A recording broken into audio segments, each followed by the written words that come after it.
Telah kemarin dijelaskan orang-orang yang telah menerima bukti-bukti kekuasaan Allah, tapi mereka tetap menyangkalnya, yang menjadikan akhirnya mereka durhaka.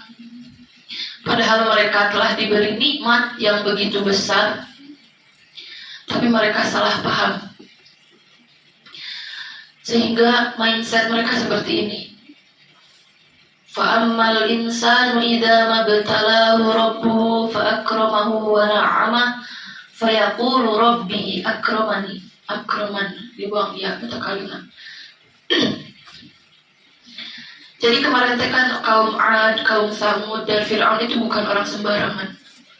Mereka diberikan keistimewaan lebih dari kaum yang lain. Kaum Ad badannya kekar-kekar, sehingga mereka memiliki kekuatan yang dahsyatnya sampai saat itu belum ada kren, belum ada teknologi yang bisa membangun gedung tinggi. Ya, benar tuh. Tapi mereka bisa membangun. Kira-kira kunaon? Karena kekuatan mereka kan. Cenaya, doser, beko gitu nggak ada. Tapi karena memang dan tidak lam yuklam itu hafil bila tidak ada lagi setelah kaum itu. Kaum Samud diberi kreativitas yang tinggi sehingga mampu memahat gunung batu menjadi tempat tinggal. Lebih banyak dari orang. Fir'aun diberi kelebihan tidak sakit selama hidupnya. Tapi ternyata karena durhaka ya sombong dirinya mungkin sombong, atau mungkin dari putus asa juga bisa. Mungkin mereka karena diberi kelebihan jadi beda jeung batur. Jadi putus asa berbaur gitu. Sehingga mereka seperti itu. Makanya kita harus ngasih harapan ke orang begitu, supaya tidak menafsirkan kelebihan atau kekurangan dengan salah.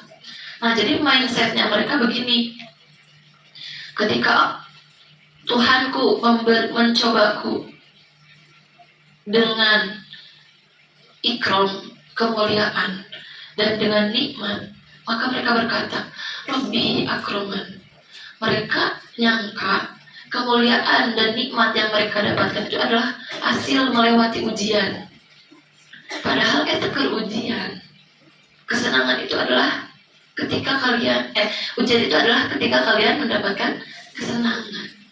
Kalian ngapalkeun capeknya, evaluasi teh capek, main ngapalkeun asa ujian juara we. Nah, disangkana selesai, beres evaluasi menang teh sih ngapalkeun teh. Kan jadi pode terlenanya. Justru itu ujiannya. Ujian sosial berarti ulah sombongnya, ulah ngerasa panghalusna. Ujian internal orang bakal serajin kemarin nggak pas mau evaluasi ngapalkeun. Gitu kan. Kalau kita tetap rajin berarti benar niat orang emang tolak ilmu, lain mereka yang juara unggul. Nah, itu ujian di dirinya. Itu ujiannya di situ. Nah, orang-orang anu memang tujuannya karena dunia, mereka itu ketika dapat nikmat, Tuhanku memuliakanku. Sehingga ketika yang mereka anggap kemuliaan tidak didapatkan, seperti harta tahta, jabatan, rupa gitu, mereka anggap itu adalah sebuah kemuliaan. Sehingga ketika tidak mendapat kemuliaan, mereka mindsetnya idza wabtalahu faqadara alaihi rizqah, mereka dia dalam keadaan sempit, terhimpit, sakit, fayaqulu rabbi ahanan, Tuhanku sedang menghinakanku. Padahal tidak sesempit itu. Mulia dan hina itu tidak sesempit apa yang kalian lihat dari materi dunia. Bisa jadi orang yang miskin, orang yang sulit ternyata lebih bahagia dari orang yang kaya. Orang yang tidak punya apa-apa tidak harus mengurusi seperti orang yang punya segalanya. Gedung mobil bahagia tuh. Ya mungkin tidak bahagia, tapi lebih bahagia daripada harus bayar pajak banyak. Karena ketika saya oli, tak kudu misalnya oli, nanti gedung mobil mah, nah gitu. Ketidakinginan kalian pada sesuatu menyatakan kekayaan kalian. Orang-orang beli anu. Kita mah aman uang teh, meskipun gak ada uangnya. Karena kita tidak menginginkannya. Orang-orang di luar kalau pulang sekolah jajan sebelah teh ya, boci teh ya, nondi jus teh ayam geprek teh, karena kita tidak ada dan uangnya juga tidak ada, kita itu kaya gitu.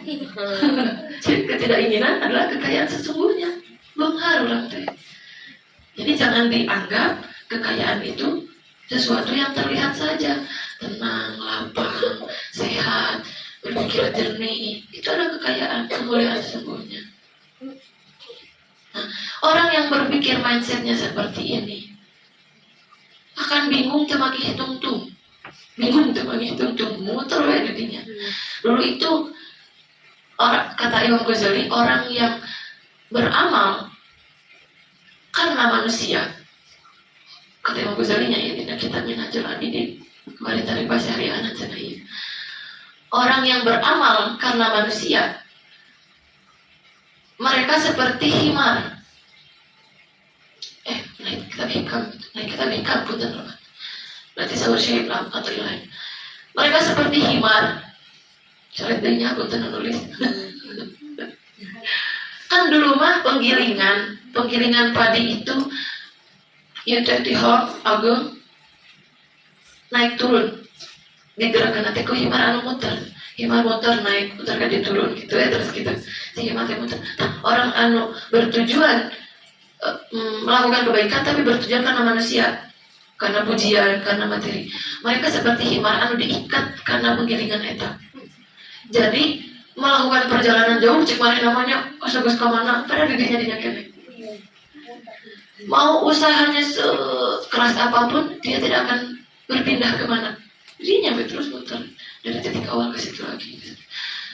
Jadi orang TGR, orang udah capek, udah effortnya udah gimana, perjalanan saya udah jauh, tapi karena manusia sia-sia semuanya, GR gitu.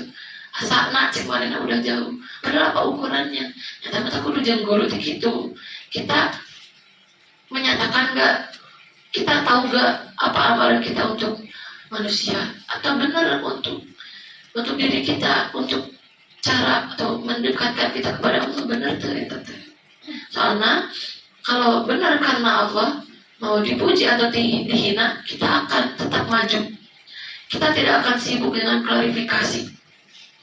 Coba terjadi, kita masuk cina. Apalkan wae juara meren. Kita mau sibuk ngapalin, apa mau sibuk mengklarifikasi penilaian orang? Kalau kita udah sibuk mengklarifikasi, mau nepi-nepi ke tujuan. Jadi kita karena manusia berarti gitu mah. Tapi kalau bukan karena manusia, kita tetap maju. Rek dihina, rek dipuji, kita yakin itu adalah nikmat. Cobaan sekaligus nikmat. Mau dibeda-bedakan juga mindset orang-orang anu nyata durhaka dan mereka ternyata dihancurkan Gusti Allah dengan segala kelebihannya. Itunya ke atas. Allahu a'lam bishawab.